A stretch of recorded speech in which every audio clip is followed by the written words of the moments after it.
Welcome to the Slop Farm. Enjoy the video.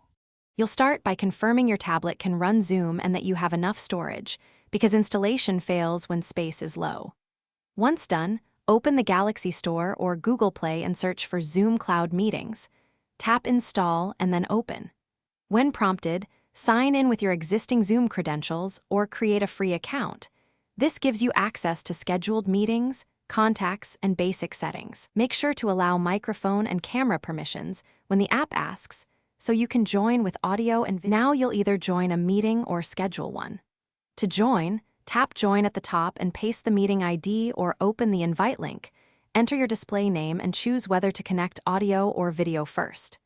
To schedule, tap Schedule, pick date and time, enable passcode if needed, and save to your calendar so attendees get the link.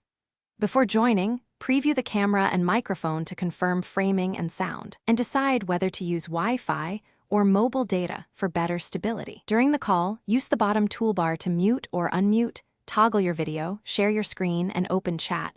These tools keep you in control. If you need a different view, switch between front and rear cameras or enable speaker for better sound. If audio or video isn't working, first test devices in Settings Meeting, then force close the app and reconnect to Wi-Fi. As a last resort, reinstall Zoom. This resolves most problems without changing your account or device settings. Thanks for watching. Consider subscribing if we helped you today.